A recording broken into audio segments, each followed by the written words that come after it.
Hello, good morning. Hey, you're listening to Conservative Cat on Cities 92.9. Yes, we've got so much to talk about this morning. The DNC was last night. Tim Walz spoke. We're going to get to that. The lack of respect by Democrats towards RFK is really deplorable, honestly. The closest thing America's ever had to royalty is honestly the Kennedy family. And the Democrats, they are spitting in RFK's face right now. JB's tweet this morning really peeved me off. You guys know I live for the JB tweets. I've got my notifications set. I wait for him to tweet because this guy just doesn't stop. So he tweets this morning regarding the news that RFK Jr. plans to end his 2024 presidential bid. Now, earlier this week, his running mate had said that that was a possibility. He's going to endorse Donald Trump if he ends his 2024 presidential bid. As of right now, I haven't seen him officially end it. That might come down today. So that's big news. Now, JB Pritzker, just absolutely disgusting, the disrespect here. He goes, who? Implying that RFK Jr. is irrelevant. JB, you couldn't be more wrong, because RFK Jr., his votes were going to take votes away from Donald Trump. His base was going to take away votes from Donald Trump.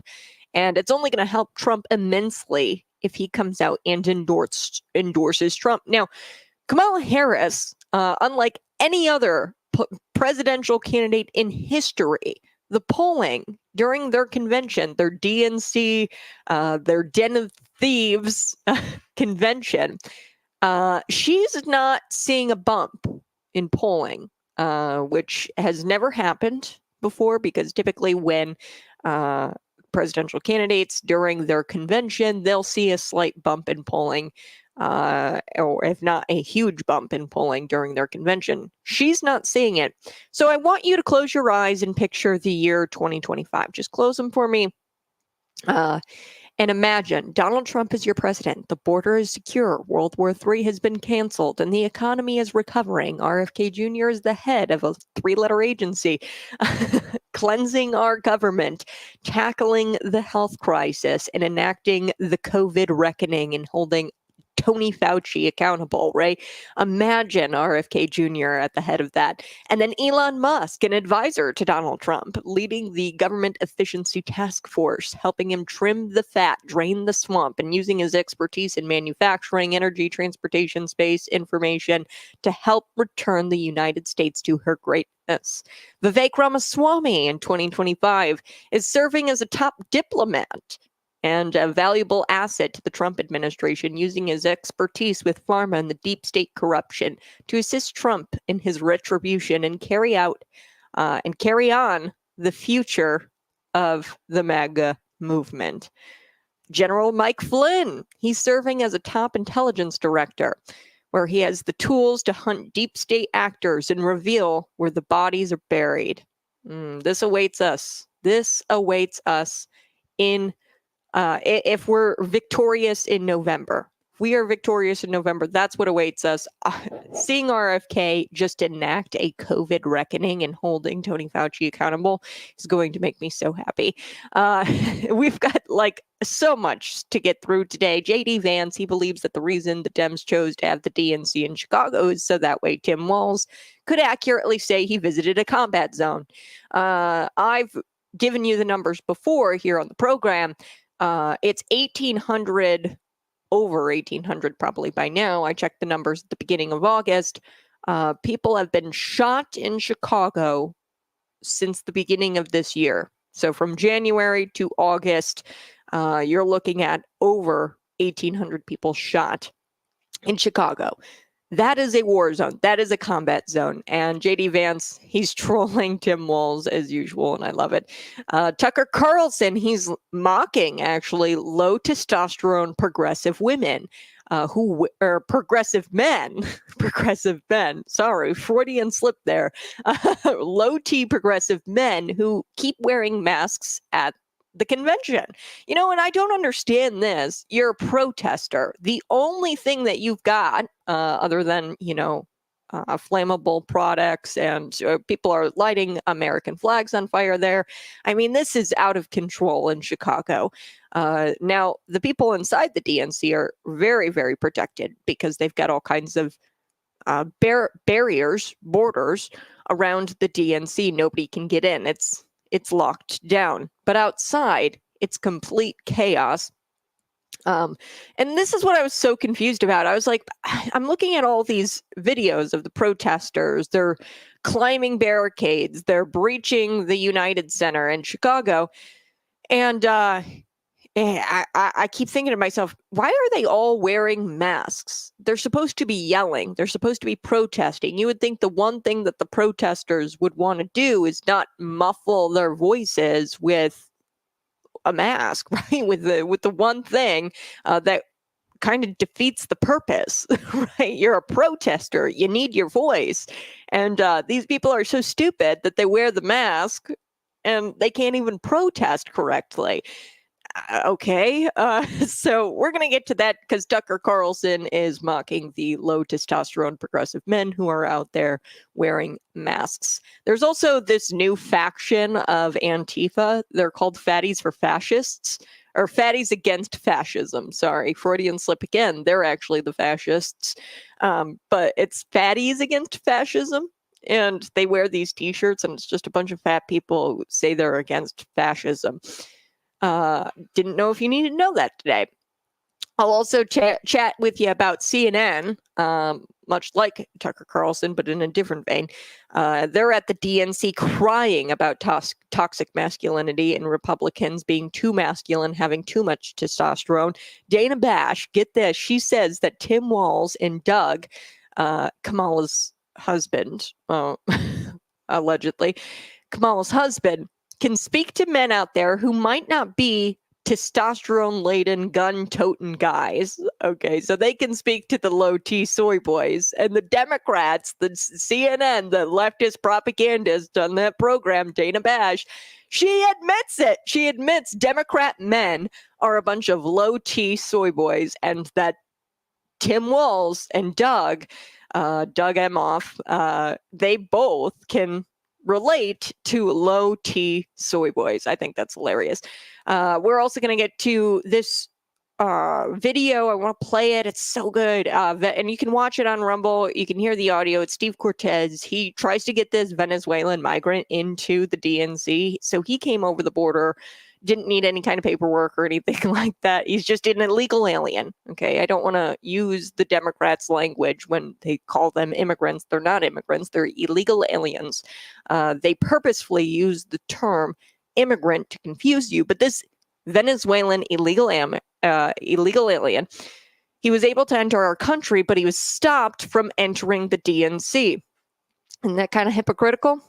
So let's get to this. The worst part about having the DNC in Chicago is that they only cleaned up the city for the Democrats, while officials could care less about doing the bare minimum for residents. I've spoken actually to, she was a Brazilian actual immigrant, and she was a legal citizen of this country. And I was talking to her, and she says the carnage is just out of control. There's kids selling like food in the streets. It looks like a third world country. And she said that there was a guy who steals her packages. The Venezuelan migrants steal her packages. And then she went as far as to tell me that people are having sex in the park across the street in Chicago, out in the open, broad daylight. She said that there's been immigrants who come onto her yard or a lawn and start peeing on her property. Quite literally, they're like publicly urinating everywhere. So this is what's going on in Chicago every single day. I've spoken to residents. I spoke to a resident who came to this country as a Brazilian woman, and she told me, she goes, "Look, I'm an immigrant. I have no issue with coming to the United States.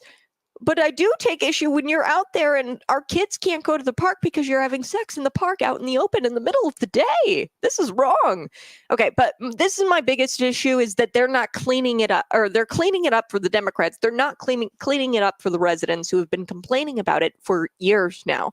Additionally, leftists are pretending as if the city is safe. So Brandon Johnson is out there saying, oh, the city is so safe. JB Pritzker, he won't, say who to JD Vance, who, literally called Chicago a war zone. JD Vance said it's a war zone here in Chicago, and there in Chicago. But you won't see a JB tweet, saying who to JD Vance, because he doesn't want to draw attention to the fact that, yes, Chicago is a war zone. It is often referred to as the murder capital of the world. Okay. And they're trying to pretend as if this city is safe. Okay. This is the place that is referred to as the murder capital of the world. JD Vance, he believes that the reason why Democrats went and chose Chicago was because they wanted to make sure that Tim Walz wasn't lying when he talks about going to a war zone. We're going to get to some of Tim Walz's lies. He also lies about IVF, that his wife received IVF treatment. That's not true. He was fact-checked by his own wife. He continued to tell that lie at the DNC last night when he spoke. But let's take a listen to JD Vance calling Chicago a war zone and then just completely trolling Tim Walz. Here we go. My little theory about why they decided to have the convention in Chicago is, Tim Walz has been going around saying that he served in war, and maybe they did it in Chicago so that he could actually accurately say that he visited a combat zone.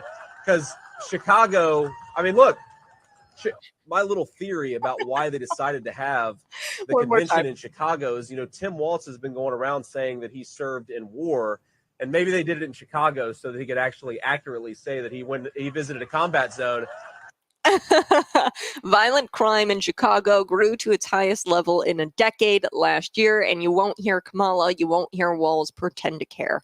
As to them, crime is just a myth. You see, they don't believe violent crime happens in Chicago. And if they do actually believe it, then they just lie and say it's not happening. Additionally, while there has been an 18% increase in violent crimes, there's been a 33% decline in the number of arrests since 2013. So there's an increase in violent crime, but a decrease in arrest. And these numbers aren't entirely accurate because the reporting for violent crime and the definitions and things like that, they have changed that. So it's probably much higher than an 18% increase since 2013. It's just that over the last few years, they've changed crime reporting statistics and the way they do it. So this means criminals feel emboldened as officials condone a culture of lawlessness. The Safety Act, no cash bail, which is exactly the future that Kamala Harris wants. I've got to take a quick break, but we're going to be right back. Find me on Rumble. I am back on YouTube if you'd like to see me there. I highly suggest you get on Rumble. Type it in your search bar, Cities 92.9, or find me on YouTube by typing in Conservative Cat Show in your search bar. So do appreciate your time. 6 a.m. to 8 a.m. That's a daily show. We'll be right back after the break.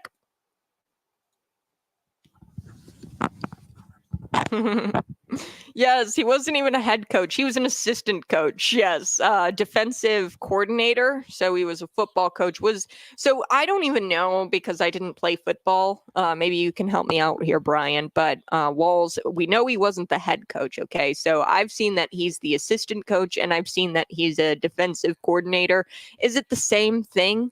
Let me know if, and maybe defensive coordinator is even lower than assistant coach, because I'm pretty sure the tier of it is head coach, assistant coach, and then you've got like your tumbling coach. I was a cheerleader. I didn't play football, but that's how we kind of broke it off. Our coaches, there was the head coach, assistant coach, and then we had like a tumbling coach. Then we had like, a dance coach and things like that. So perhaps he's even lower than assistant coach, defensive coordinator, or maybe he's at the same level. Either way, he wasn't the head coach. He lied about IVF treatments. Truly disgusting. I mean, how could you lie about how your children are born? Like, really? I mean, his kid is crying in the audience as he's describing how much he loves him. Gus, and then his daughter. He's got two kids. Gus actually has like an ADHD. He's a neurodivergent, which tells you all you really need to know about fertility treatments. They can be dangerous and lead to permanent birth defects. Now, I don't know if that's the case. I have no idea. It's tragic if something like that happens. I mean, obviously, he looks like a good kid. I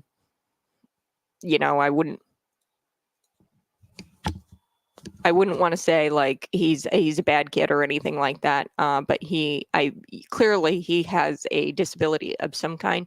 Now, his wife did go through a fertility treatment, but it's not IVF, and he's been fact checked on that several times, Tim Walz, and he's been fact checked not by anybody other, not by just me. He's been fact checked by his own wife. His wife has come out and said, "Hey, IVF. That's not what we did, honey. Okay, you can't keep saying that." And Gwen. And I don't know if Tim Walz and Gwen are actually. How do I choose my words carefully? I just got back on YouTube, so I really don't want to screw this up. I'm just gonna say it's weird that Tim Walz bro hugged his wife, and that's indicative of a strange marriage. That's as far as I'll go. But yes, the fertility treatment, like I said, it's not IVF. It is actually, I'm going to look it up here. I think it's IUI is what she did. So it's a fertility treatment, but it doesn't involve, like or taking like the uterus and expelling like the embryo or anything like that. I think that's why they say that the anti-abortionists, the pro-lifers, are really against IVF because of the nature of which Donald Trump has said multiple times that he's not against IVF. Now, I'm not against fertility treatments either, but you need to understand that this is all much like the transgender crap, where they're trying to make money off of women. Okay, so they're telling women, wait to get pregnant, wait. And they're saying, go after it, be a corporate girly. You've got Juliana Stratton out there saying, abortion is the economy. Go have as many abortions as you want, which actually decreases your chances of becoming pregnant. Go have as many abortions as you want because you should be able to contribute to the economy. She says abortion is the economy, right? When she was asked about, hey, are Democrats at the DNC going to talk about the economy? And she said, this reporter, I'd imagine, now I couldn't quite make out the question exactly, but I'd imagine the question was, you've been very focused on reproductive rights at the DNC. Are you guys going to focus on the economy at all? Then Juliana Stratton comes back and says, abortion is the economy. Juliana Stratton just implied that women can't have children and work at the same time. Okay, so they're going to encourage you to get the abortion and go out and work and wait and have 6 different abortions. So by that time, you need IVF. So they're making all kinds of money on you getting abortions and waiting on having a pregnancy and becoming a mother. They're telling you to wait. And then, when it's too late, and you need the help of a fertility treatment, they're making more money. So they've made money from the beginning, telling you, hey, get an abortion here, wait, birth control, things like that. They've made all this money, Big Pharma and that industry, Planned Parenthood. Now they're going to make all kinds of money on you when you need the fertility treatment. Okay, that's what this is all about. IVF, this whole fad, or like they're gripping onto this. Nobody is against IVF. We're against using women as cash cows from the time that they're able to get pregnant to, their 30s and 40s, when it gets harder and you're using them to make a quick buck. That's what Republicans are against. I'll be right back.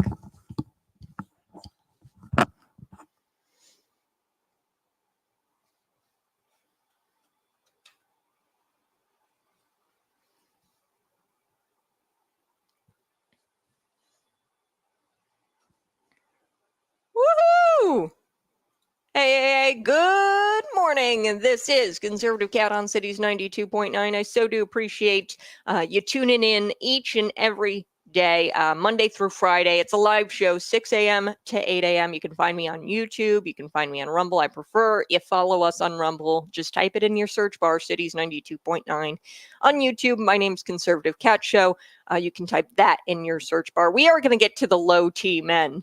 Dana Bash, she admits with her mouth that Tim Walz and Doug Emhoff, which is Kamala's husband, Doug and Kamala do not have children together. So I guess this term "mamala," I always thought it was just a term that the Republicans used against her in like a funny, like mocking type way. No, she actually, her stepkids. So Doug's got a couple of kids.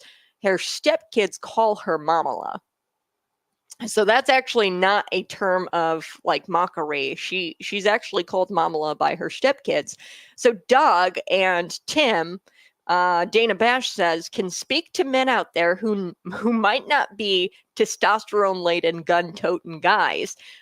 So they quite literally, CNN admits that these men, Tim and Doug, are a bunch of low T soy boys. That's what they did on CNN. So we're going to talk about it. They're attacking masculinity again. They're crying about toxic masculinity. Nobody talks about toxic femininity. Like these feminists out there, the feminazis who tell you, oh, you don't have to have children. You can wait and just have all kinds of abortions. The toxic femininity, as I talked about yesterday, Juliana Stratton, our lieutenant governor here in the state of Illinois. I could pull up the clip. She was asked by a reporter. I'm pretty sure the reporter, I couldn't quite make out what the reporter was asking, but I think the reporter was trying to, give her a softball and say, hey, you've really talked a lot about reproductive rights. At the DNC, are you guys planning on addressing the economy at all? And this was a softball for Juliana Stratton to talk about the economy. And she doubles down. So she says, abortion is the economy. Okay. A woman being able to work is the economy. So she's suggesting there and implying that women can't do both. That's called toxic femininity. And nobody talks about that. Is CNN going to talk about Juliana Stratton's toxic femininity? No, they're talking about toxic masculinity and Republican men being too masculine. The war on masculinity continues. I'll talk about that here coming up in just a little bit. But I want to continue with JD Vance. There's a clip here I want to share with you. He trolled JD Vance. He says the only reason why the Democrats had the DNC in Chicago was because Tim Walz, he needs to accurately say that he's been to a combat zone. I told you the numbers since the beginning of this year to August. I checked the numbers back in the first week of August. It's probably higher now. It was about 1,800 people have been shot in Chicago. Now, if that were to happen overseas in some war somewhere, the news would not stop talking about it. But they are pretending like it doesn't exist in Chicago, that this carnage is not happening. So let's take a listen to JD Vance. Here we go. Kamala Harris is a person who has said that she wants to defund the police. Do we want to defund the police out there? This is a person who wants to change the laws around violent criminals so that people who commit sex crimes with minors would not be categorized as violent offenders. Do we think that's a good idea? No. Now, yesterday I talked extensively about a pedophile who raped his own children, his own biological children at the age or under the age of 13. He was being housed at the McLean County Jail in solitude. He was not housed with the men or women. He was a transgender. Changed his name in 2022. Perhaps he caught wind that maybe he was being investigated. Perhaps he just changed it so that way if he ever got caught, he would have favorable treatment in the penal system. Because look, folks, you're a pedophile and you're jailed with men, and that doesn't go over too well. You're going to get hurt. Okay, so he knew that. So most likely he changed his name. I really question the authenticity of his gender dysphoria. To begin with, this James Blessant, he changed his name to Michelle, and then he was transferred out to a women's facility just a few days ago, the Logan County Correctional Center, where women are housed. And he's going to be with a bunch of women, this dangerous, violent offender. And you know what the wokesies said to me? They said, hey, this is uncharted territory, and we're going to treat this arrest as if he's a woman. That's what your local government did in Bloomington, Normal. So that's what your local government did. The same is true with Kamala Harris. They want violent pedophiles to not be categorized as violent pedophiles, but rather petty offenders. But she'll never admit any of that, as they admittedly refuse to discuss any issues, because that's not a winning strategy for Democrats. You see, it's not a winning strategy for them to discuss the issues. So while Walz and Kamala Harris lie their way through this campaign, they're running from debates faster than Dems can de facto commit a de facto coup on sleepy Joe Biden. Okay, they're running away from these debates. They don't want to talk about the issues.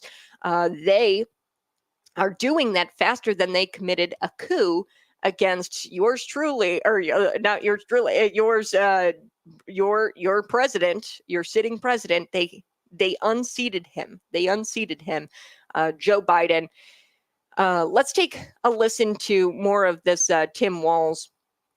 I want to take a listen to JD Vance about Tim Walz at this presser. Here's another clip. Here we go.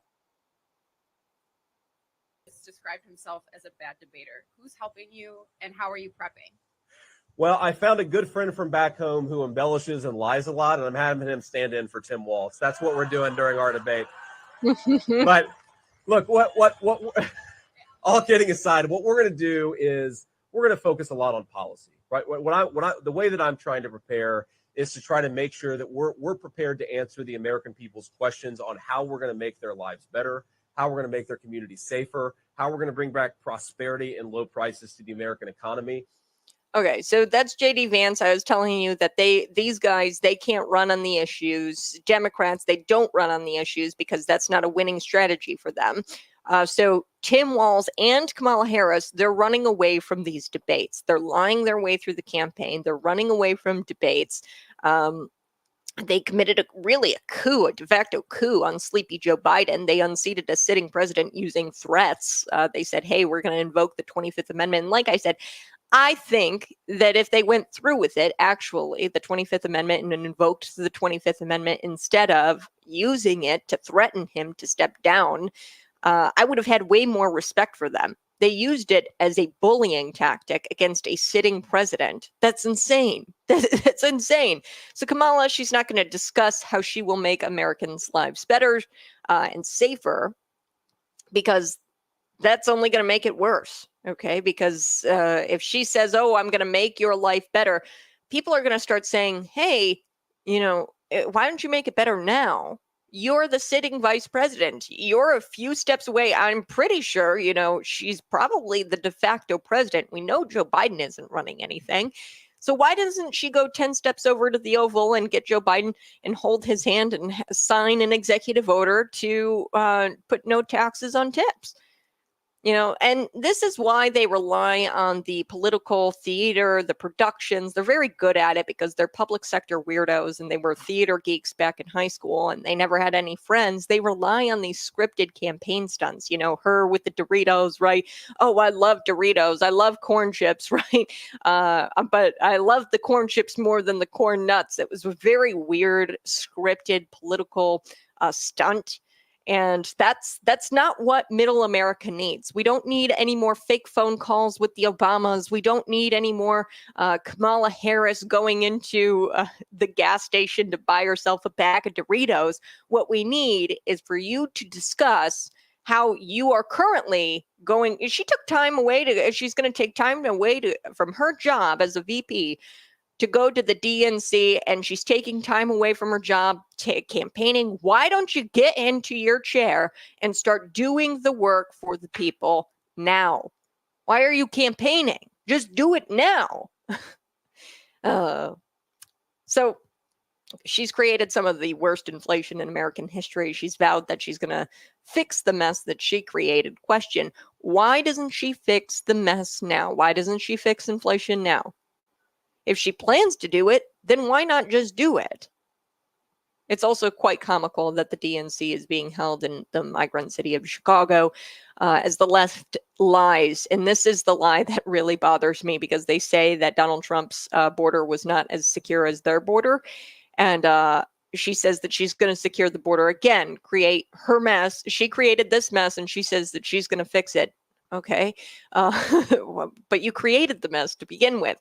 That lie really bothers me because the numbers are this year or month over month. The numbers show that Donald Trump was way tougher on the border, the most secure border that we've ever had, probably in American history. But the totals of illegal crossings, you've got 10 million under Joe Biden, and you've got 3 million under Donald Trump. Okay. And it's probably higher than 10 million because, like the crime statistics, they changed the reporting for illegal crossings. They changed definitions of what is called an illegal crossing. So they changed up their illegal crossing statistic methods. And it's probably higher than 10 million. But like I said, the Kamala Harris campaign is nothing more than a fraud. But hey, at least Walz won't have to lie about his stolen valor anymore. He can actually now say, being that he's in Chicago and was in Chicago last night, he can say he's been to a war zone. Because I don't know about you, 1,800 people shot in like less than a year, under a year. That's a war zone. That's carnage. It's a combat zone, and at least he doesn't have to lie anymore. All right, I got to take a quick break, but you're listening to Conservative Cat on Cities 92.9. We'll be right back. Coming up, I want to talk about Tucker Carlson. He said mental illness is real regarding the people who are still wearing masks outside the DNC. That's next.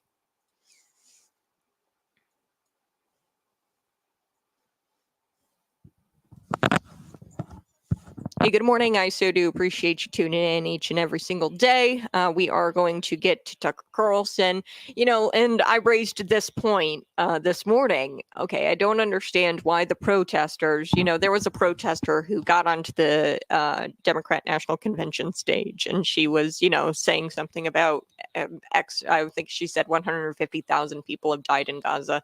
That number is so inflated, it's not even funny. And by people, she means Hamas terrorists, right? The Israeli Defense Forces, they are defending themselves against the terrorist attack that had happened on October 7th. We remember where they came from the sky, started raping, started pillaging communities there in Israel and villages. It's really sad. But she gets up on stage and she starts spewing out nonsense, and she's got a mask on, and I can't even really hear what she says. And I'm thinking to myself, the whole mask thing is kind of defeating the whole purpose why you're there. You're a protester. The only thing that you've got there is your voice. So why not use it? You're quite literally, and that's such a beautiful illustration. These people are like seals. They'll clap for these people. They're sheeple. Okay, the Democrats are cheaters. They don't care about you, and you are a sheeple. The fact that you think that you need to put on some sort of uniform, because that's what this is, some sort of Democrat uniform, that actually prohibits your ability to protest, is very telling. It's very telling. So Tucker Carlson, he gets out there and he starts talking about how this is a mental illness, and then he's appalled that the protesters outside the DNC are even crazier than the people inside the DNC, and he's shocked by how many people are actually wearing the masks still. We're going to get to that story here in just a little bit. Be sure to smash that like button and subscribe. I'll be right back.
Woo!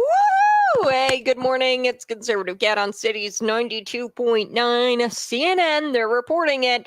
The Biden administration admits to cooking the books, claiming that 818,000 jobs between March of 2023 and March of 2024 didn't actually exist.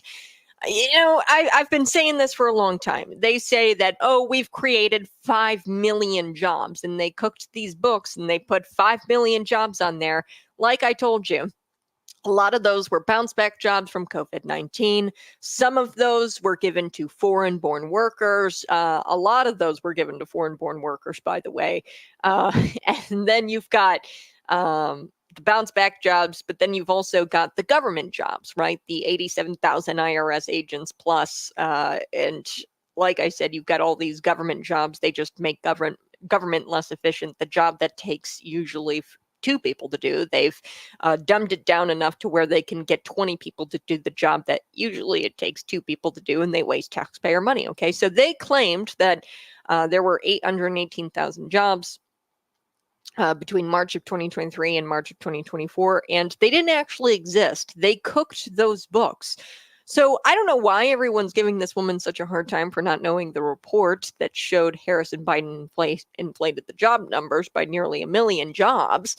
It's not like she's the Commerce Secretary or anything. Oh, wait. Yes, she is. Let's take a listen. When you hear that, do you potentially think that this new numbers could be a liability for this campaign? No, when I hear that, first of all, I don't believe it because I've never heard Donald Trump say anything truthful. It is, though, from the Bureau of Labor. I'm not familiar with that. When you hear... You're not familiar with the Bureau of Labor? What? What do you mean you're not familiar with the Bureau of Labor? It's quite literally your job. It's your job. This is disastrous. So the report from the Bureau of Labor shows that Americans have known what we've known for years. Illegal immigration drives down the wages and jobs of American citizens, pushing out struggling families. Statistics show all the job growth Kamala Harris and Joe Biden have claimed have created as they're not for American citizens. I told you a lot of those jobs went to foreign-born workers, illegal immigrants. They're not going to American citizens. It's entirely all their job growth, their alleged job growth, has gone to illegal immigrants whom they've imported at great harm to this country and at great harm to the illegal immigrants. Okay, so I've discussed before how illegal immigrants, they'll go to the DMV here in the state of Illinois because they can get a license, just like you and me at the DMV, and they might accidentally get automatically registered because guess what? It's a back-end process. You don't even get prompted a little box saying, hey, I want to opt out of automatic voter registration.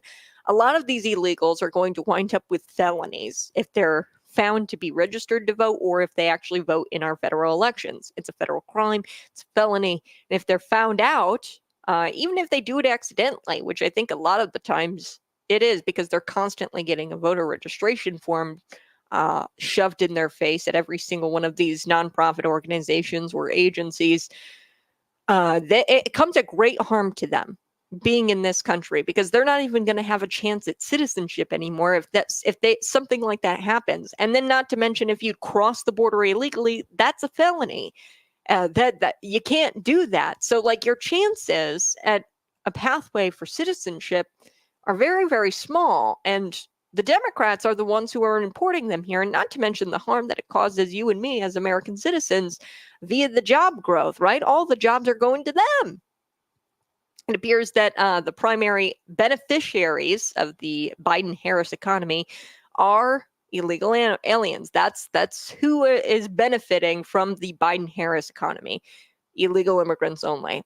And you probably can count some government jobs in there as well. And like I said, they just make the government less efficient. And then they like the social media account for, one of their government agencies, right? The IRS or something like that. The social media account could probably be covered by at least, 2-3 people. They've expanded that and they've hired 20 people to manage the social media account of the IRS, right? Those are hypotheticals, but that's what I'm talking about. They just make government less efficient and they just hire a bunch of people. And nobody works 8 hours a day there. Nobody's on their feet for 8 hours a day in government. They're all just, maybe I'll log into my computer today and click a few emails and then that's it. So this is the most disastrous presidency in 50 years. And it's really a great betrayal to our nation. I want to get to this story here. I've got to take a quick break. But like I said, this is literally this woman's job. One more time for you, just so that this woman, her name is Gina Raimondo. She's the Commerce Secretary. This is literally her job to know what the Bureau of Labor says and what the U.S. Department or U.S. Bureau of Labor says, and she has no clue what that even is. When you hear that, do you potentially think that this new numbers could be a liability for this campaign? No, when I hear that, first of all, I don't believe it because I've never heard Donald Trump say anything truthful. It is, though, from the Bureau of Labor. I'm not familiar with that. I'm not familiar with the Bureau of Labor. Circus monkeys could do a better job managing our economy and the country's circus money. These people are literally clowns. Okay, I'm going to be right back with Tucker Carlson blasting people at the DNC for wearing masks. Like I said, the whole purpose of you being outside of the DNC is to protest. Why are you wearing a mask? And it's a beautiful illustration because it just goes to show that these people are sheeple. They don't understand that these same people want you to wear a Democrat uniform, i.e. the mask. And this mask prohibits you from even speaking or yelling out, muffles your voice quite literally. Okay, I'll be right back.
Good morning. Hey, go ahead and smash that like button and subscribe and share this channel out with your friends. Patriot Pump pre-workout. This is a premium pre-workout. You can get a promo code at FB Pump. Get a promo code using FB Pump. You get a deep discount. This is an incredible product. It's made right here in the USA. This is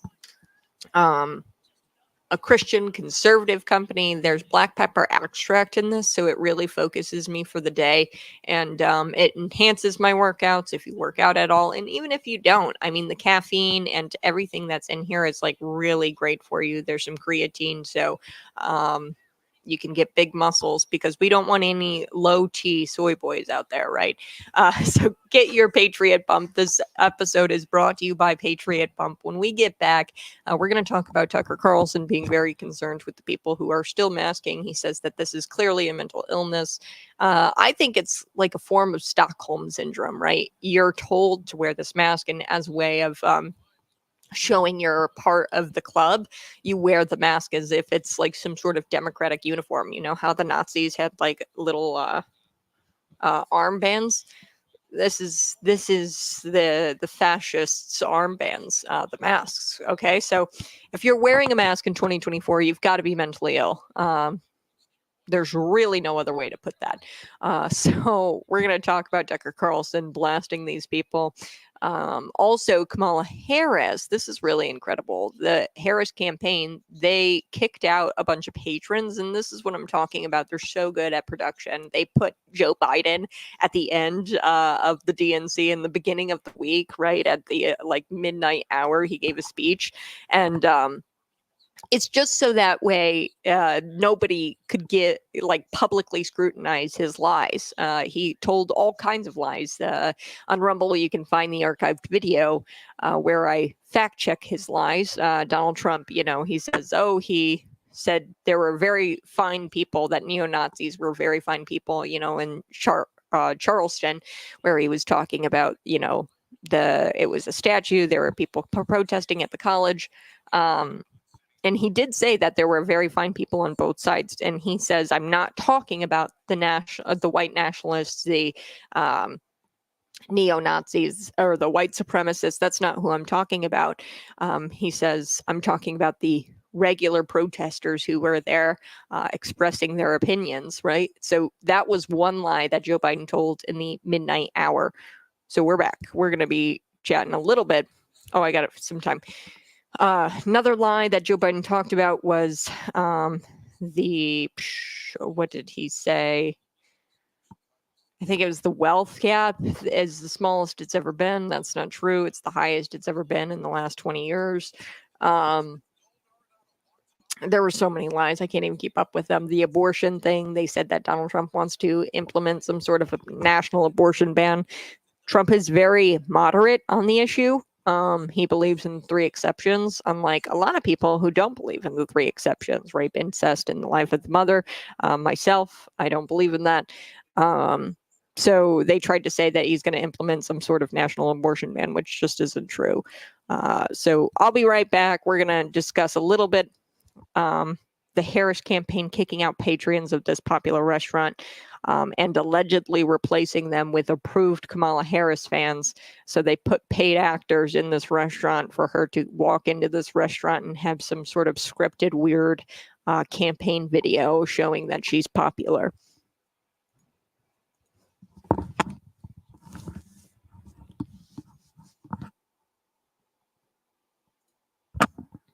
Hey, good morning. It's Conservative Cat on Cities 92.9. Y'all can find me on YouTube and Rumble. Type it in your search bar, Cities 92.9 on YouTube. Type it in, Conservative Cat Show. That's your search bar. As I was telling you, yes, they lied. This is incredible. I mean, we knew this. I've told you this multiple times, that the Biden administration was cooking the books. They were saying that they were adding all of these jobs, but in reality, they weren't. So now news is broke that the Biden administration admits to cooking the books, claiming that 818,000 jobs between March of 2023 and March of 2024, those jobs didn't actually exist. They cooked the books.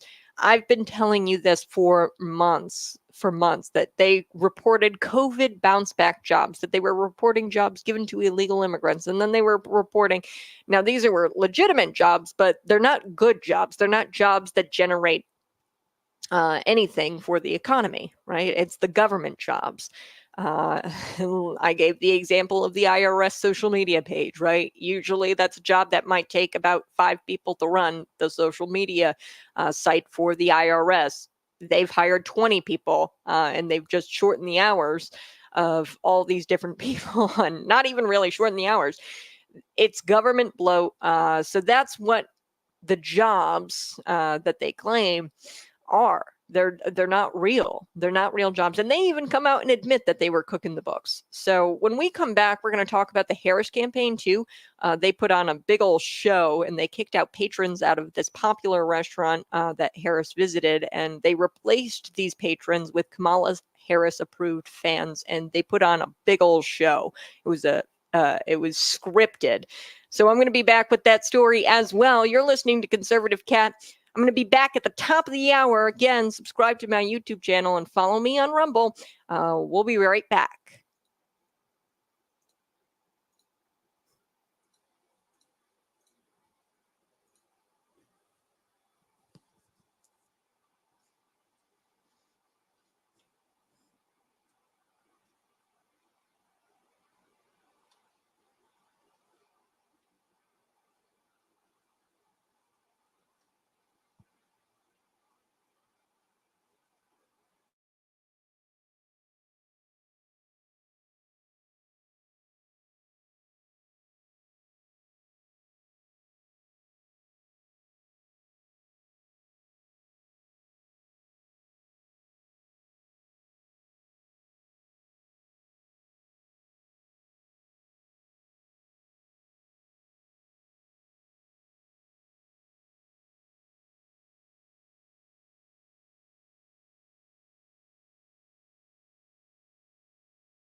Listen to this claim from Congresswoman Lisa Blunt Rochester of Delaware about Project 2025 and former President Trump.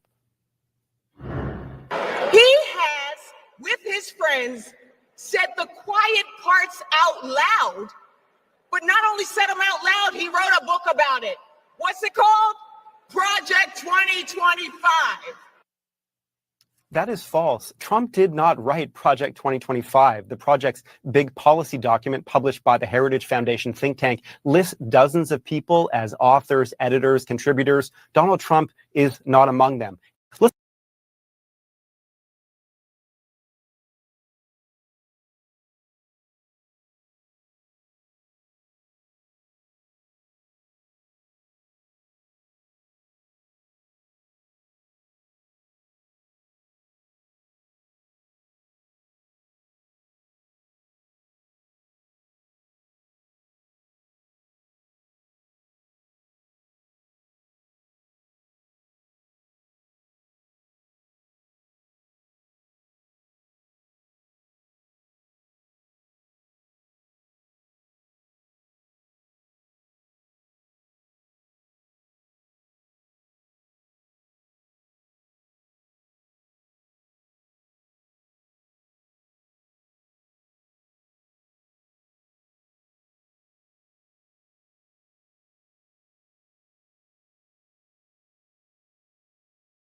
And it doesn't work very well with How tough is it a to lot take of away times property from an elderly talk, woman? Let me talk.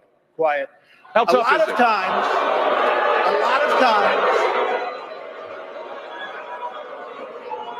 that's all of his donors and special interests out there. So that's what it is. That's what. And by the way, let me just tell you, we needed tickets. You can't get them. You know who has the tickets for the? I'm talking about to the television audience. Donors, special interests, the people that are putting up the money. So it is. The RNC told us we have all donors in the audience, and the reason they're not loving me, the reason they're not loving me is I don't want their money. I'm going to do the right thing for the American public. I don't want their money. I don't need their money. And I'm the only one up here that can say that. Let me just, he wants me. So you've got Don Herman, the Illinois Senate president, saying that we need your money. I want your money. And Democrats quite literally don't win without organized labor. You see, what happens is these organized labor groups, the unions, they'll contribute funds to their campaign treasure, war treasure chests, their campaign coffers, and they say, "Hey, union, if you donate to my campaign, then I'm going to create government contracts for you, so that way you continue to have jobs, and that way your guys remain employed." And nobody's thinking about the American public overall. Okay, it's just the guys who contribute to the campaign fund of Don Harmon who get the jobs and the scratching of their back. Right, scratch my back, I'll scratch your back. I mean, he quite literally said that Democrats don't win without organized labor. So these people wouldn't win had it not been for this whole corruption scheme where, we're in this fight together and unions wouldn't be anything without us either. I mean, he says this out loud. All right, I do have to get to this story. I want to get to this story. Tucker Carlson. Now, this is a good one. Tucker Carlson, he says, look, it's a mental illness at this point if you're still wearing a mask. Okay, so there's a lot of masking going on outside of the DNC. Tucker Carlson is calling that out, saying that it's a mental illness. Now, it doesn't make a whole lot of sense to me because you're a protester. The one thing that you've got is your voice. And if you mask your voice, then what's the point of you even being there? So in 2024, if you're still wearing a mask, I got to say, it's probably mental illness. You're probably suffering from some sort of Stockholm syndrome. You know how the Nazis wore like armbands? This is the fascist equivalent to the Nazi armbands. It's like some sort of Democrat uniform. And Tucker Carlson said he was shocked to see so many people wearing these masks. And he said that the protesters outside the DNC are even crazier than the people inside. So let's take a listen. Someone just sent me video of the protesters outside the DNC. Yeah. So I guess almost by definition, even crazier than the people inside the DNC. And the first thing you notice is they're all wearing masks outside. And I don't want to be mean. Mental illness is real. They're obviously mentally ill. Definitely.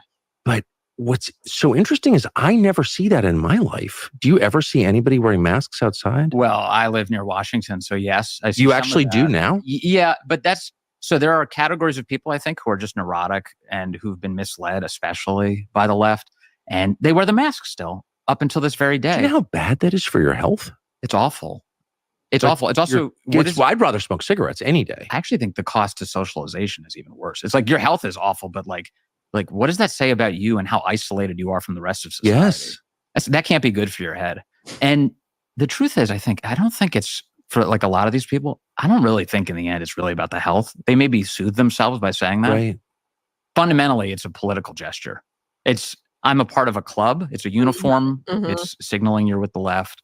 And they're still doing it to this day. It's like crazy. I think I'm just too out of it. I mean, because I see that and I'm like, okay, especially if it's a man, you're totally emasculated and pathetic. Definitely. You have no self-respect at all. You hate yourself, and for good reason. That's the first thing I think. With contempt, but also pity. So there's Tucker Carlson and the Daily Caller co-founder, or he's a Daily Caller co-founder, and then he sat down with the editor of Daily Caller, and they were talking about the protesters outside the Democratic National Convention, the den of thieves, the DNC. They're even crazier than the people inside. He pointed out that all of these demonstrators in these videos are wearing a face mask, and as I said, it's a beautiful illustration to what the Democratic Party is doing to these people. It's quite literally a mental illness, and it is real mental illness. And I think these people have some sort of Stockholm syndrome going on because the mask silence you. It silences you. In fact, one of the protesters, they got up on the DNC stage there, and she started shouting out things about Gaza and the deaths in Gaza. And I couldn't even really hear her to make out what she was saying. You couldn't hear her because she had a mask on. So quite literally, it's a Democrat uniform. And Carlson, I love how he says, it's emasculated. How emasculating to wear the mask. At least we can be glad that a lot of the leftist double masking in their cars is over. Most of the leftists have gotten a brain, at least half of one, and they stopped wearing the double masks in their cars alone. But you never know. I think the left is trying to bring back monkeypox or make monkeypox a thing. So they might bring back the masks. And this is bad for your health. And Tucker Carlson says, which is why I'd rather smoke cigarettes any day. This is terrible for your health. I don't really think in the end it's all about health. It's more about fundamentally, it's a political gesture, much like the Nazis wearing the armband. Okay, this is a uniform. Masks have never been effective deterring or preventing disease, which is why they're never recommended during flu season. By the way, flu season, nobody's ever worn a mask. Now they might after COVID-19, but prior to COVID-19, nobody wore a mask during flu season because it doesn't work. They're almost always worn improperly. They contribute to the spread of germs, and it creates a humid environment that attracts things these very people claim they want to prevent. So it's really not about your health. It's more a political uniform, like the Nazi armband. And many of them are just trying to prove to the world that they're above everybody else. Hey, look at me. I'm wearing a mask. I'm a part of a club. And to claim that masking in 2024 isn't mentally insane does not even begin to describe it. Okay, so I mean, this is mentally insane if you're still masking. And these poor people have been brainwashed by evil propaganda because the mask is doing nothing for them at the DNC. They're protesters, for God's sake, right? You need your voice. And this is quite literally the only thing that would prohibit your voice from being heard. Okay, so this woman, she gets up on the DNC convention floor and she starts shouting things in protest, and I can't even hear her. So if masks work, why aren't they working? Right? It's 2024. At this point, if you're saying you're doing it for your health, then I don't know what the heck you're talking about, because if they worked, they'd be working, right? And that's something these people will never understand, and they're probably going to blame it on you as to why they're still wearing the mask, because you're the super spreader, right? All right, I got to take a quick break, but when I come back, I'm going to talk about the Harris campaign. They went into this restaurant. Like I said, the public sector weirdos, they're a bunch of freaks. They are masters at political theater and production because they used to be the theater geeks nobody wanted to talk to in high school, right? Now, the Harris campaign, what they did, they kicked out a bunch of customers at this popular restaurant. Kamala Harris wanted to make a campaign stop, and they replaced all the regular customers, these patrons of this restaurant, with Kamala Harris approved fans, people they paid actors. They shipped them in on white buses and white vans, and then they went into the restaurant. And for someone who claims to be very authentic and have such a great vibe, right? That's Kamala Harris. It's very bizarre that they keep having to film scripted. Like, clearly these are scripted. Her going in and buying a bag of Doritos, very scripted. And these campaign videos prove that she's not popular. Donald Trump would never have to do that. He walks into restaurants all the time. McDonald's, right? The iconic video of him walking into a McDonald's and people wanting them to sign their shirts. Right? He doesn't have to fake popularity. She does. She actually quite literally shipped in actors to this restaurant that she was making a campaign stop to. So I'll be right back. It's Conservative Cat on Cities 92.9. You can find me on YouTube and Rumble.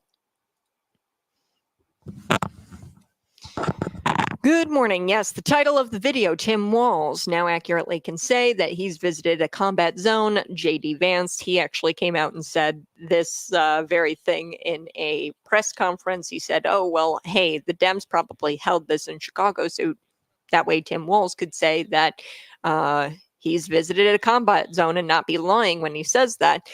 So that is ultimate trolling, and he definitely is a high T individual, which we are going to get to, high testosterone individuals, because CNN, they are crying about toxic masculinity. So at the DNC last night, they were saying, Dana Bash was saying that Tim Walz and Doug Emhoff being Kamala's husband, can speak to the men out there who might be not these, testosterone-laden, gun-toting guys, that Tim Walz and Doug might relate to those men. They quite literally admit that Democrat men are a bunch of low-T soy boys. And in fact, they admitted that Tim Walz and Doug are low-T soy boys. So I think that's really funny. I have an example of high T, which is JD Vance, calling out Pete Buttigieg. So we're going to get to that story as well.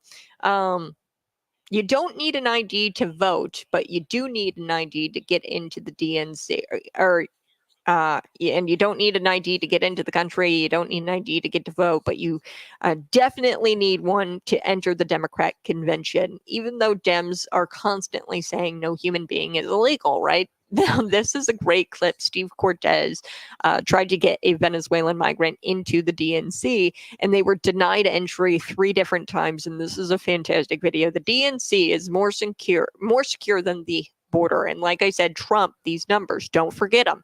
10 million under Joe Biden illegal crossings for the course of his term as presidency. Under Donald Trump, 3 million. Okay, that's a big difference. And it's probably even more under Joe Biden. So these people claim that no humans are illegal, but God forbid that this Venezuelan migrant get into the DNC to speak with some of the politicians. So Steve Cortez, at 3 different times, he tries to gain access to the DNC with this Venezuelan migrant, and they just can't do it. So I think that's really funny. Not to mention, I got to talk about what they hit on at the DNC. A lot of the speakers and Democratic lawmakers, they were talking about immigration policy and border security. And now they're going to try to repurpose that fake border bill, and they're going to try to bring it back, I think, which that fake border bill was only going to increase immigration. It allotted for an X amount. I forget it was thousands of illegal immigrants to get to cross the border every single day, and not to mention it was a waste of taxpayer money because they were going to hire more border patrol agents, which there were already plenty. Donald Trump did it without hiring more, way too many border patrol agents. So the Harris campaign officials told CBS that they are going to address immigration by repurposing this fake border bill. So the speakers, who include Democratic lawmakers, this is according to CBS, who focused on immigration policy, and the sheriff of a Texas county near the new U.S.-Mexico border are expected to embrace a bipartisan border security deal forged earlier this year that would enact significant restrictions on asylum and fund the hiring of thousands of additional border patrol agents. This is CBS, by the way. They're obviously exaggerating what this bill does. It does not restrict asylum in any kind of way. It allows for illegal immigration. That's what this border bill does. As Trump said during the debate with Sleepy Joe, he didn't have to have legislation, right? There's no need for legislation. You can just do it as the commander-in-chief and as the president, who's tasked with the only job of protecting the nation. Okay, that's really, if anything, it's commanding our military and protecting the nation, border security. That's all the president really is in charge of.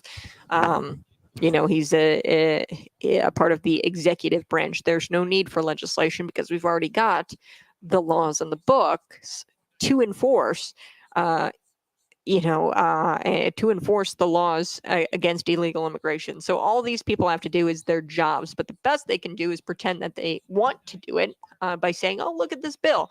They do this stuff all the time. They're constantly saying, oh, look at this bill, but it's obviously a disingenuous bill, and it's not going to do anything to combat the illegal crossings. We see it actually at the state level. There's constantly things where they introduce legislation and it's done from a disingenuous position, and they know that they cannot get it. They know it's never going to pass. They know that it's a crappy bill and it's poorly written, and they know that the Republicans will never be for it. But that this is their little token to say, hey, look, we're doing something. Okay. I've got an example of that, and I'll get to that once I get to this story here with the Venezuelan migrant, and I want to play that clip first from Steve Cortez. So that's next here on Conservative Cat.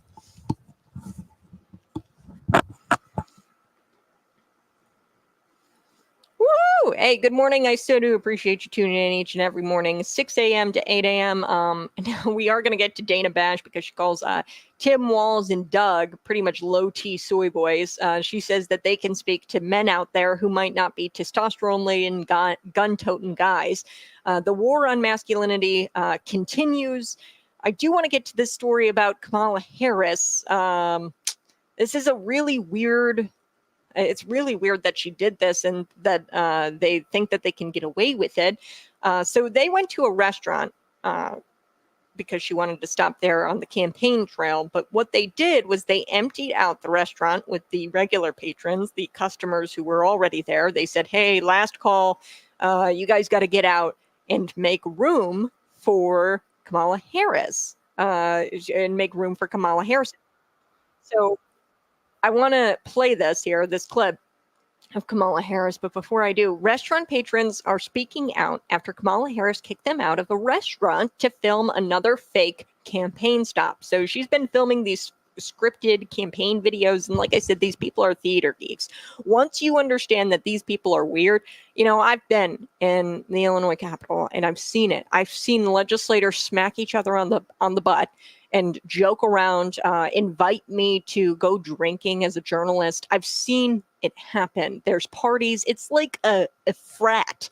That's the best way I can describe politicians. It's these people who never wanted to leave college and make something of themselves. So they went into the public sector to be weirdos together. So they're really good at productions and theater and getting, the rappers and Eminem and all of them to perform at the DNC. And, Kamala Harris, she had that, I don't even remember the woman's name, Theon or the Stallion, I don't know.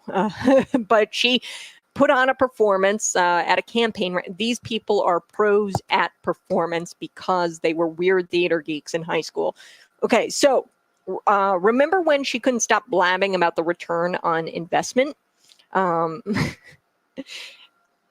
Well, this is what followed. I want to play this here for you, so hold on one second. This is what followed after she blabbed about the return on investment. Oh, these child tax credits, it's a return on investment. It's really not going to end up that way because she's just giving out handouts to people. There's no income requirements there. She's also giving out these $25,000 down payments. Do we not remember what happened in 2008? They said, hey, big banks, you have to give out these loans. Well, we don't think that we're going to be able to get the money back from these people. We don't really want to give them that much money because I don't think that they're going to pay us back, Barack Obama. No, you're going to do it anyway. Oh, and then the housing crisis happened, right? So it's going to repeat itself again because Kamala Harris wants to give out these Jerry Springer checks in the form of a child tax credit and in the form of these down payments. So let's take a listen to this clip of Kamala Harris. Here we go.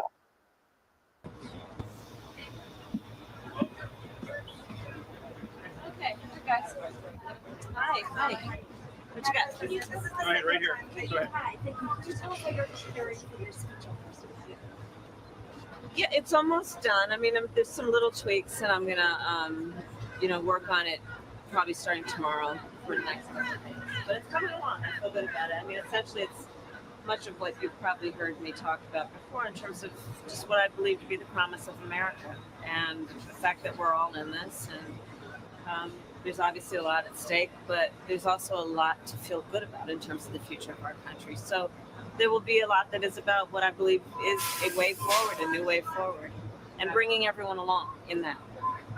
You unveiled some economic policies last week. Yeah.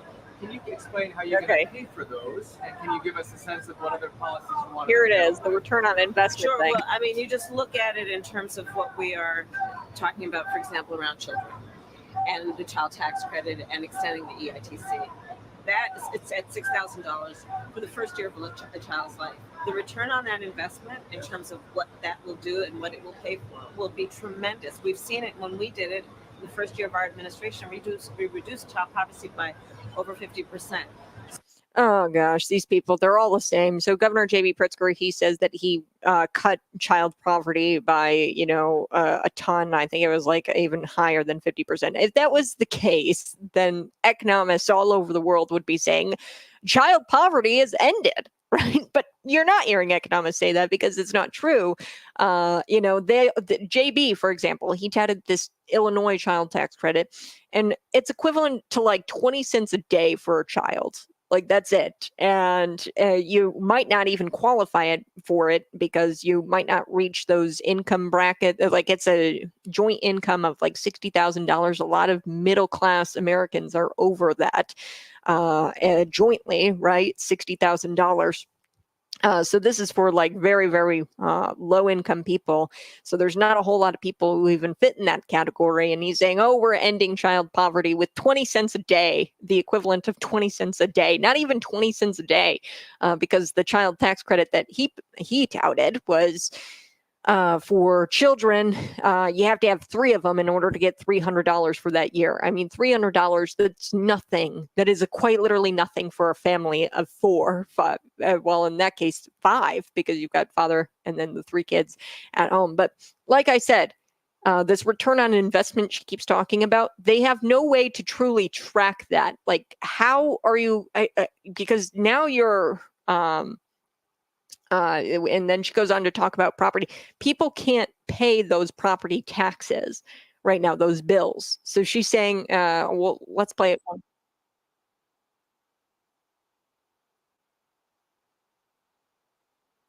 We know that there's a great return on investment and people are going to pay these property taxes and then that money is going to go back into the schools. And she's suggesting that, but you don't know if people are going to be able to pay these higher property taxes. We're starting to see that here in the state of Illinois where people are just fleeing because they can't pay. Now, according to Fox News, several people were enjoying food at this Pittsburgh restaurant. The Pittsburgh Pirates game was on.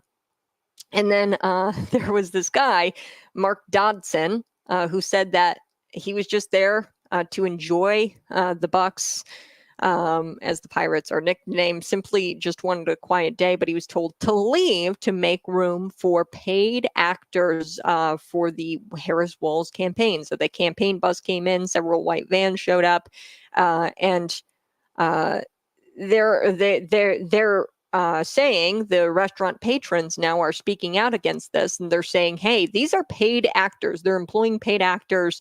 Video was captured by ABC News as Harris visited the full dining room. So it was depicted as a full dining room with people enjoying food. So they made all the regular restaurant people leave, and then they brought in their paid actors. This was a Hollywood production, and you can see it on ABC News.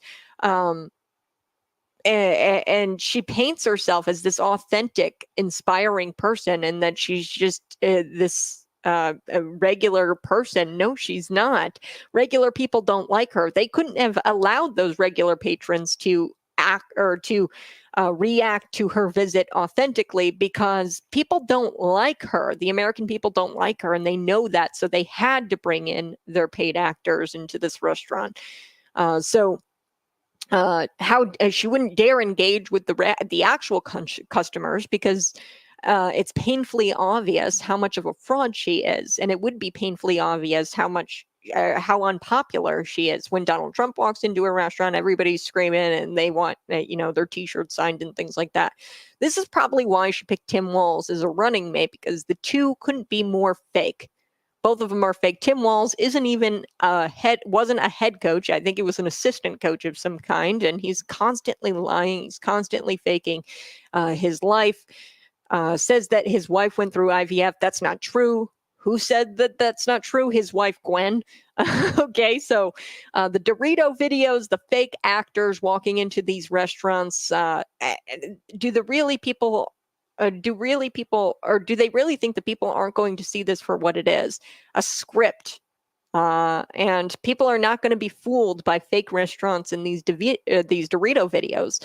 They're going to vote for Donald Trump. And the people who are duped by these videos and are easily fooled by these scripted campaign stunts, they weren't going to vote for Donald Trump anyway. The Democrat Party, they rely on people who don't speak English and naive voters to win.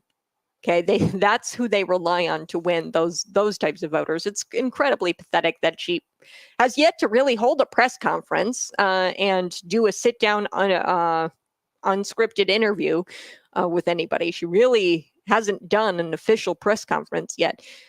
And she's running away from these debates. I think she canceled the September 4th one. And when we come back, I got to take a quick break. When we come back, I want to talk about CNN and how they say that Tim Walz and Doug can speak to men out there who are not laden with testosterone and they're not gun-toting guys.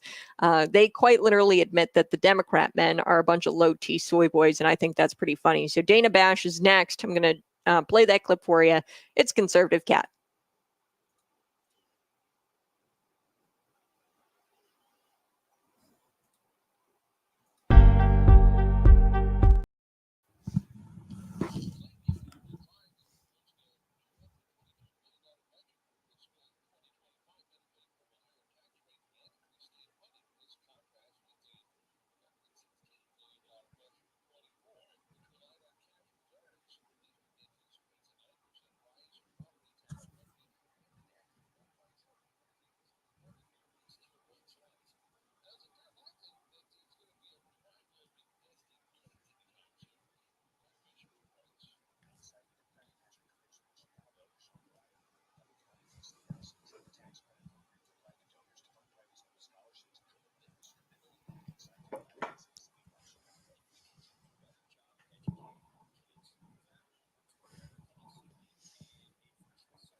Hey, good morning. It's Conservative Cat on Cities 92.9, the news and talk of Bloomington Normal. So do appreciate it.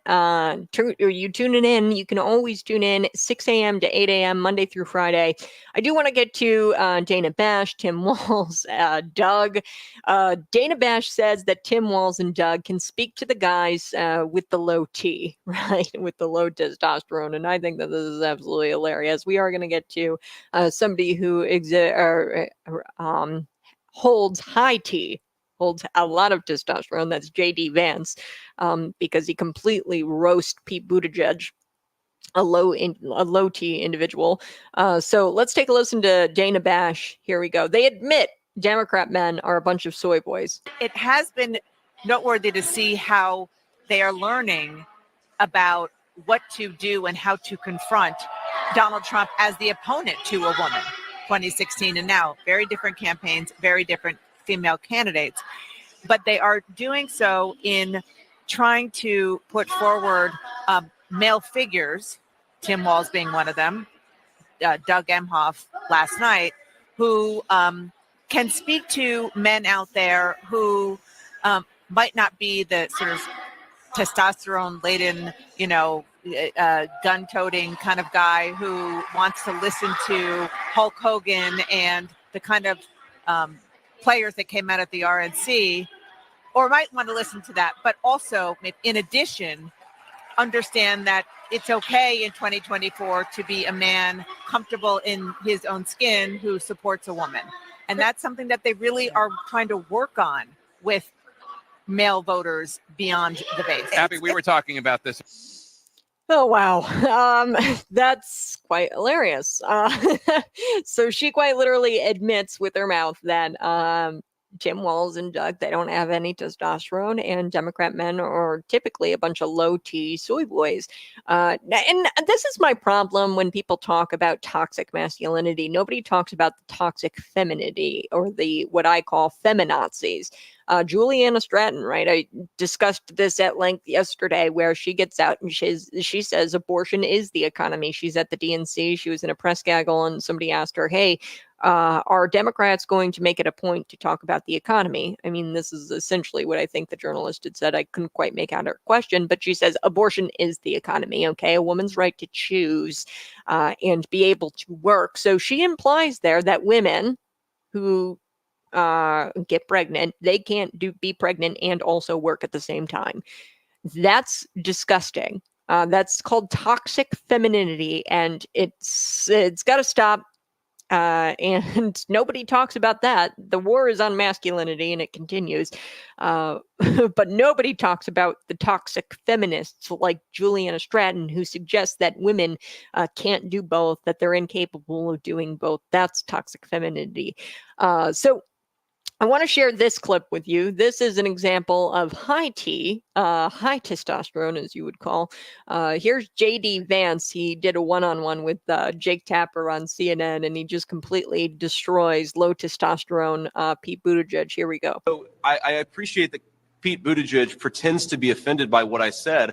I think Pete should be offended by the fact that under his leadership as Secretary of Transportation, the government took in $8 billion to build 7 electric vehicle charging facilities at a time when Americans are paying 45% more for the gas that transports them to work. That's what we should be focused on, and that's what we should be talking about.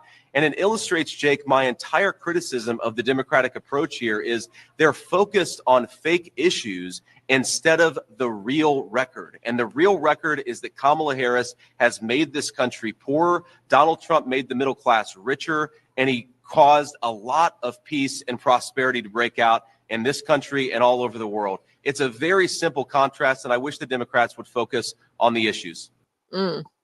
So Pete Buttigieg, he's got no right criticizing anyone after the myriad of failures that he's got. JD Vance, as always, nails the issues and has appropriate critiques of Pete Buttigieg. He's sharp, he's solid as usual, and this is an example of high testosterone. Okay, so You don't need an ID to vote. You don't need one to come into the country, but you do need one if you want to enter the Democratic National Convention. Yes. So this is coming from the Democrats who believe no human is illegal. They put up this big old border wall around the DNC, and Steve Cortez tried to get a Venezuelan migrant into the DNC. But they were denied on 3 different occasions, 3 different times. They couldn't enter into the convention because the DNC is more secure than the actual border itself. I've got the clip. Behold, the same people who say no human is illegal. Let's take a listen here to Steve Cortez. Here we go. As you're on the west side of Chicago, Democratic National Convention at United Center. The Democrats, of course, want open borders and want an endless stream of illegal migrants pouring into the United States. This is my new acquaintance, Edwin. Say hello. My name is Edwin. Nice to All meet right, you. Edwin is from Venezuela. And we're going to take Edwin into the DNC so that he can meet the Democrats who want open borders. He should meet his new friends, hear speakers, and learn about the Democratic Party. So, Edwin, let's head in, shall we? Excelente. This is Edwin from Venezuela, migrant, invited in by the Democrat Party. He'd like to come into the Democratic Convention. You have to get your credentials. Yep, you have to go to Jackson. Yep. Wait, you mean he needs credentials and permission to come in to get past the wall? Yeah. Oh, it's like a border wall in a way, huh? Yeah. You have to have ID, credentials. You can Okay, to come to the United States? No. Not to come to the United States. Okay, but to come to the Democratic Convention. Here, baby. Okay. You believe in security. You believe in securing a boundary. Edwin can't come in. That's all I know. I commend you on guarding this border. You're doing it very effectively, folks. All right. So after that, he tries on 3 separate occasions. We might come back to this video here after the break. Conservative Cat Cities 92.9, the news and talk of Bloomington Normal. Find me on YouTube and Rumble. We'll be right back. Hey, good morning, folks. So do appreciate it. But there's so much to unpack here. They went in and they tried to get this Venezuelan migrant to get into the DNC. Behold, the people who claim no humans are illegal. This guy tried to get into the DNC. He was denied due to a lack of ID and failure to submit an application to obtain that ID. Therefore, he didn't get any kind of credentials. So they, later in this video, and we'll get to it, they go to the DNC application office, and you were supposed to submit an application for credentials ahead of time. You know, why is Kamala enforcing the rules at her own convention, but not at the border? She's the border czar. Okay, this is a perfect representation of what Kamala and the Dems want. They could care less about your safety, and they'll force you to live with the mess that they created. But they're perfectly safe within their border walls there and their security. If Chicagoans have to live with the migrant mess, then they should too. Really, they should too. And these people work for the American people, and it's evil how they force chaos onto everybody else, but they refuse to live with it themselves. Okay. So while reality becomes increasingly more, your reality becomes increasingly more unsafe, theirs is way more secure than you could even imagine. You know, I think about Cori Bush and how she paid all kinds of people. She's an anti-gun, anti-Second Amendment person, and she's been honest about that. But yet she paid for private security, millions, thousands of dollars for private security, right? Thousands. But you need credentials and permission to get into the DNC. And it's like a border wall in a way, right? That's what Steve Cortez here says. And he shockingly asked those guarding the entrance, he says it's like a border wall. And you can kind of see in their face here, this woman's face, you know, said it all. She goes, you know, she knows. So they did clarify that you need an ID to come into America. Just you don't need one for America. You just need it for the DNC, an ID or some credentials of some kind. So I wonder how many lives would have been saved had the border czar Kamala Harris actually cared about installing maybe even half of the security at the DNC right now. If they would have just, you know, kind of implemented about half of the security that they have at the DNC right now, we probably would have some sort of secure border. A lot of lives could have been saved had we had some of the DNC security at the border, right? And the best part about all of this is that the DNC is going to try to repurpose that fake border bill. Like I had said before, there was a plethora of speakers at the convention talking about this fake border bill, that was the reason why the border is not secure. It's because Donald Trump got the Republicans to vote against that. This was a fake border bill. It wasn't going to actually help the border situation there. So we're back.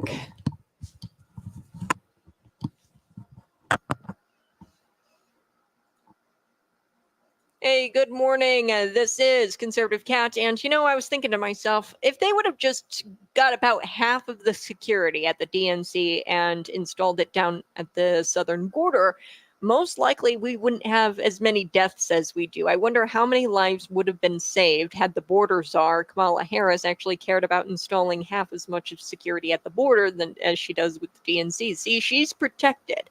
Your reality becomes increasingly more unsafe, and theirs is more and more secure. They could care less about you and how you have to deal with the massive illegal immigration because they don't have to deal with it. See, they're within their comfy walls. Plethora of speakers, according to CBS, at the Democrat National Convention, they addressed immigration policy and border security. What they're going to try to do is repurpose this border bill, that fake border bill that Donald Trump, got Republicans to vote against. And really, the fake border bill would have only increased illegal immigration. It enshrined into law illegal crossings. It allowed for thousands of illegal immigrants to come across the border. So this would have been worse for you. And plus, as Donald Trump said during the debate with Sleepy Joe Biden this year, he didn't need legislation to create the most secure border in American history, right? All you need to do is your job. There's already laws in the books. The best these people can do is pretend that they want to do it with this crappy little legislation, with this fake border bill. This article says that they're going to put significant restrictions on asylum. That's complete bogus because it doesn't put any restrictions on asylum. It actually enshrines into law a set amount of asylum, thousands of asylum for illegal crossings. So Trump didn't have to have thousands of more dollars to spend on immigration officers. And it's pathetic that they claim that that's what they need to do in order to secure the border. Donald Trump is not playing political games by getting this bill and he didn't even do that, right? Donald Trump is separate he's not the House Speaker, right? If Republicans truly wanted to vote for that bill, they would have done so. But the left does this all the time. We see it in every form of government. They're doing it right now. The legislative staff in Springfield, they are fighting for workers' rights, right, to unionize because of the 2022 Amendment 1 Workers' Rights Amendment, right? They're saying that they have the right to unionize. House Speaker Chris Welch doesn't want that to happen because then the legislative staffers can't stay up until 2 a.m. in the morning to craft legislation or budgets and get budgets passed. Okay, they want the ability to pass bills in the middle of the night, and the staff there want to unionize and negotiate working conditions and contracts that probably would avoid working at 2 a.m. in the morning, right? So they don't want the staff to unionize and negotiate their working conditions. So what House Speaker Chris Welch did was create a bogus bill. House Bill 4148, where he goes, oh, look at this bill. I tried to get you guys the ability to unionize in this bill. And it didn't do that. It was a crappy bill. It was poorly written, and it was done disingenuously, where they said, hey, this is our prized hog right here, this legislation, this fake border bill. This is our attempt to fix the border. This is our attempt to give you your workers' rights, legislative staffers at the Illinois level. It's all bogus. It's all bogus. So, like I said, the DNC, their plans to worsen the border is to worsen the border crisis by passing this fake border bill. They protect themselves, and it's so hypocritical. It's so infuriating that they can continue to protect themselves and they could care less about protecting your freedom. And this blatantly proves it. This Venezuelan migrant could not get into the DNC 3 separate times. Steve Cortez tried to help him out to get into the DNC. These are the people who say no human is illegal, and they're just a bunch of hypocrites. That's going to do it for us today. Don't forget, folks, I told you, RFK Jr., he's planning to end his presidential bid and endorse President Donald Trump. His running mate said that that was a possibility earlier this week. JB Pritzker is out there tweeting, and this really peeved me off because the lack of respect that Democrats have towards RFK is just absolutely deplorable. This was the closest family, royal family that we had. Okay, the closest thing America's ever had to a royal family is the Kennedy family, and JB is spitting in his face. He's implying that RFK Jr. is irrelevant. I don't think so. If he endorses Donald Trump, that's only going to help Donald Trump. You guys have a blessed day. Bye-bye. I love you. Subscribe to my YouTube channel. Find me on Rumble. We'll do it all over again tomorrow morning, 6 a.m. to 8 a.m. It's a daily show live. It's been Conservative Cat on Cities 92.9.